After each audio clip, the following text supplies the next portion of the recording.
Hello everyone, and welcome to the final video of the year, my top 10 games of 2020. But there's going to be a big twist. Instead of games that came out in 2020, I'm just going to be talking about games that I played from, other eras, games that I completed just in general. So let's get started, and starting things off with number 10 is Mafia Definitive Edition. By the way, before we get started, just remember that this is in no particular order. I didn't even feel like ranking them.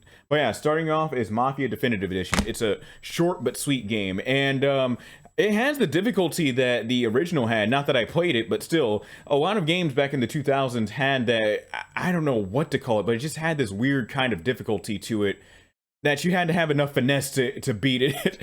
Oh man, but still, there's nothing wrong with the accessibility though. I love this game. I love the shooting.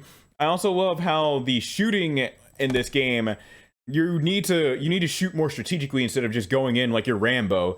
So that's what I really love about it. And the driving also, it feels more realistic. And whenever you crash, you know how in GTA games, whenever you crash and you're fine, in Mafia, instead of letting you leave a crash alive, what happens is that you'll lose health if you get into a huge collision.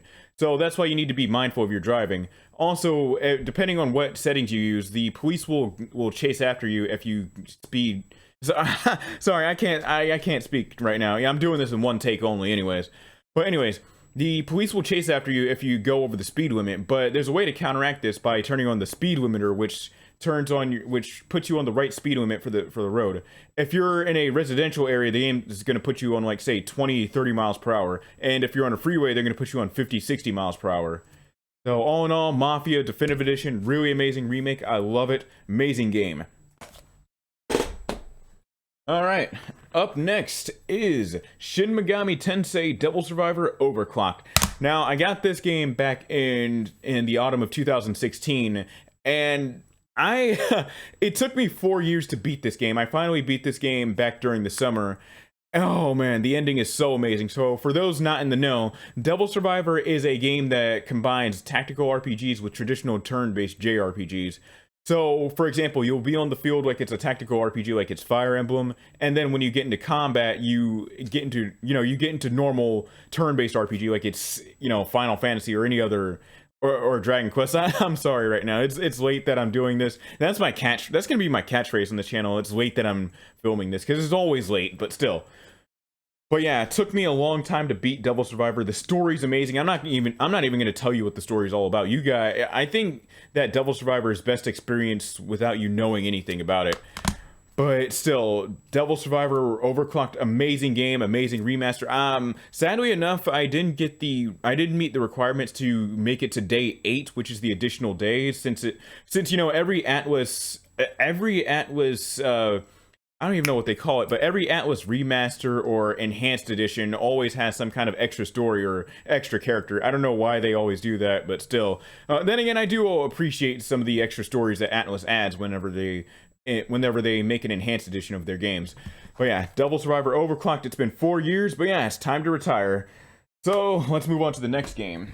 And that is Persona Q2. Now, I got this game back during Black Friday of 2019, back when it was really cheap. I got it for $20, but nowadays a lot of the 3DS Shin Megami Tensei games are really expensive for no reason at all. I don't know what it is. I don't know if it's because of Nocturne making a return.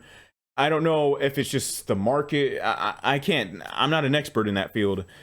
But that doesn't matter. So Persona Q2, love this game. I only made it through half of it, but still, it's amazing. I love the interactions between all the characters of each Persona game. They even have Minako in the game as well from Persona 3 Portable. And if I remember correctly, I forgot what I was about to say, but still, again, we're doing this in one take only.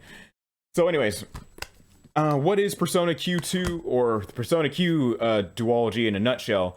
It's basically it's based off of a series called Etrian Odyssey, and in both Persona Q and in Etrian Odyssey, what you have to do is you have to draw your way through a dungeon. Well, not draw your way, but you have to draw the map of the dungeon on your lower screen on your 3DS and navigate the dungeon in the top screen, and you also do battle on the top screen as well.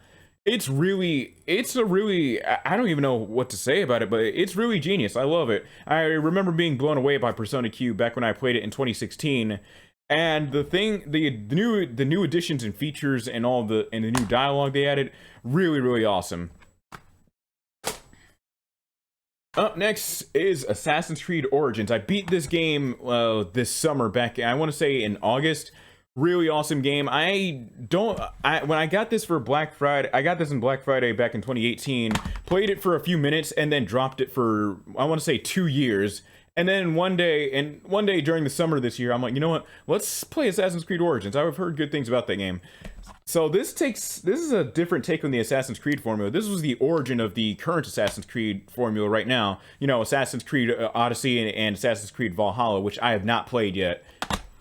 But Assassin's Creed Origins has now turned Assassin's Creed into an action RPG series, and this is pretty polarizing in the AC community. And in my opinion, I really think I actually welcome the action RPG elements. You know, I like the skill trees, I like the combat. I do also like stealthing around too, and I like that the game gives you options to stealth around as well. And yeah, a lot of Ubisoft games tend to do that, where they give you options to either stealth around or just go out guns blazing or swords blazing. Oh man, yeah, you can actually do that in this game. You can actually get a fiery sword. And there's also elemental damage in this game too. So yeah, Assassin's Creed Origins is great. Bayek is an amazing protagonist. I think he's just as good a protagonist as Ezio was. So yeah, Bayek, awesome character, awesome game. Next is another Ubisoft game, and this was quite unexpected, but hey. Alright, so this is The Division 2, and it takes place in my hometown, Washington, D.C. So, The Division 2 is basically a third-person looter shooter. I'm gonna be straight up. However, I think it's fun, though, I like how much weight that the characters have to their movement. I also love that you go out and gather resources, and you also go out and help build other settlements. Really awesome. And honestly, the gameplay loop's pretty awesome. I have not played the new expansion called the Warlords of New York yet. I also haven't played the Pentagon expansion as well. But yeah, I'm gonna get to those eventually. But it's just that it's such a large install. It's such a large install right now. The last time, before I deleted it back in March, the last time I looked at the storage capacity, I think it was at 100 gigabytes. So I wanted to get it off my console. I have not beaten the vanilla version yet. I've not made it to the new expansion with New York yet. So yeah, once I beat a few other games on my PS4, then I'm gonna get to Division 2, and then I'm gonna buy the expansion for this because I've heard lots of great things about it. All right, so. Next, we have, so I've been somewhat live tweeting about this game. If you don't follow me on Twitter, which you should, it's Twitter Digital Nocturne. I mean, twitter.com/Digital Nocturne. Anyways, I've been somewhat live tweeting myself playing this game, well, games, and this is the Yakuza Remastered collection. And this collection includes Yakuza 3, 4, and 5.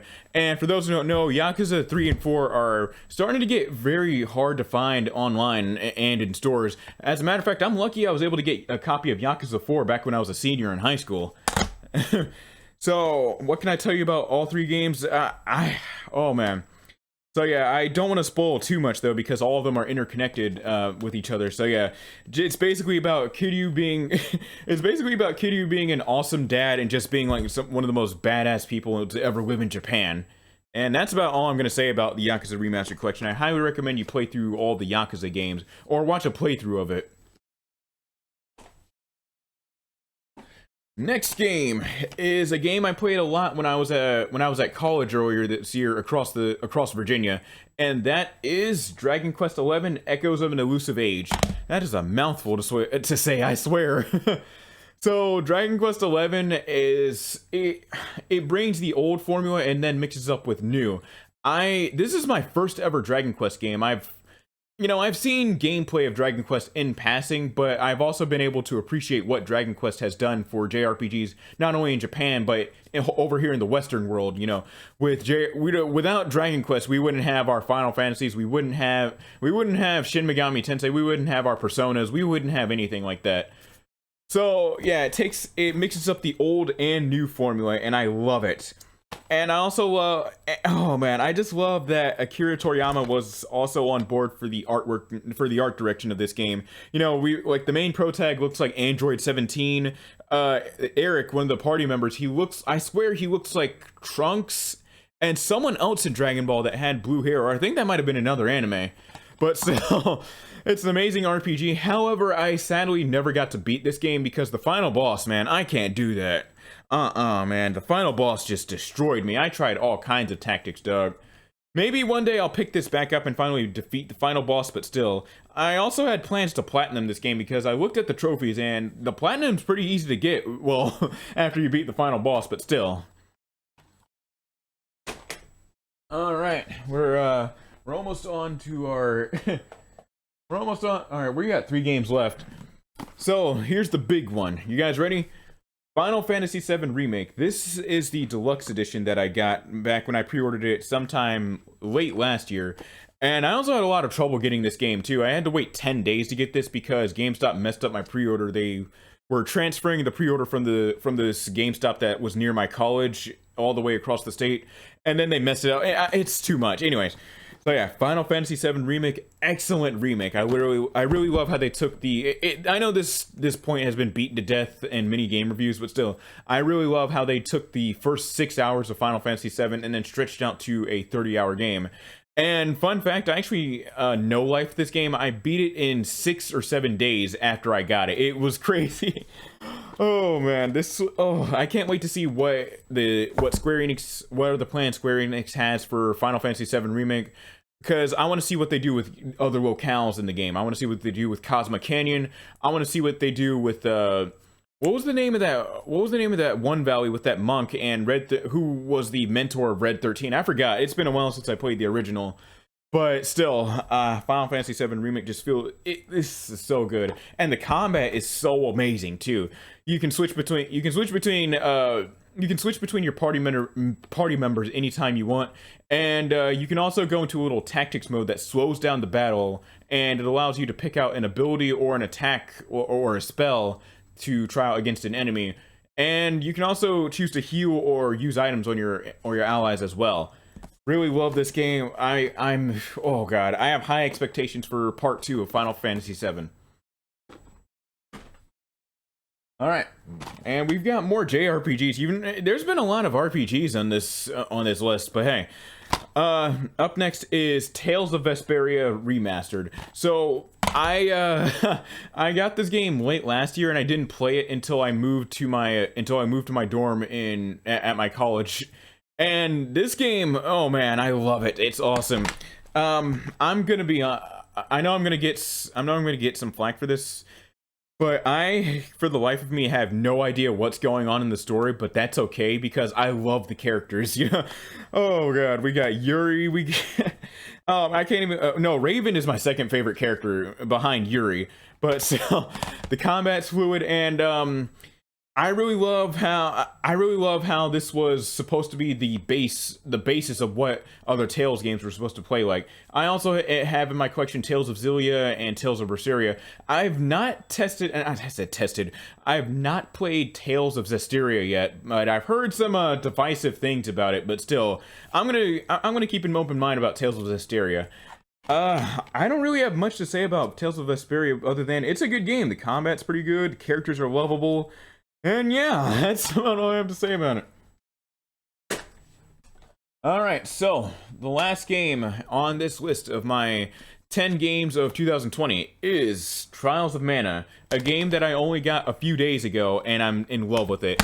Trials of Mana is a remake of the game of the same name, and I've never played that game. I've never really played the Mana series because, I don't know. I've heard pretty middling things about the remake of Sword of Mana. Is that what it was called? But yeah, Trials of Mana is an excellent action RPG. I love how you can just freeze frame and then choose what ability you want. You can also choose items too, kind of like Final Fantasy VII Remake or any other action RPG out there. Really awesome. Characters are awesome. The story's cliched, but you know, I'm not knocking it for that. And the art style is really energetic. It's colorful, bright. Everything stands out. I love it. So yeah, that about rounds out the this year's top 10 favorite games of 2020 list. So yeah, I'm also planning a big project well, not planning, but I'm in the middle of a big video project, arguably one of the biggest video projects I've ever gone through with on my channel. So please be on the lookout for that. If you guys like what you saw, make sure to subscribe to me. Not subscribe to me. Yeah, subscribe to me. Yes, please. Oh God, one take, guys, one take. But anyways, make sure to follow me on Twitter, follow me on Instagram, and if you want to kick it with me, make sure to join my Discord server. And if you want to support the channel, feel free to donate to either my PayPal or my Cash App. Links to all that will be in the description below. Thank you guys so much for supporting the channel over the year. It's been fun with all the videos I've been making. It's you know, I got to beat a few games this year. I finally got to beat Persona 3 Portable.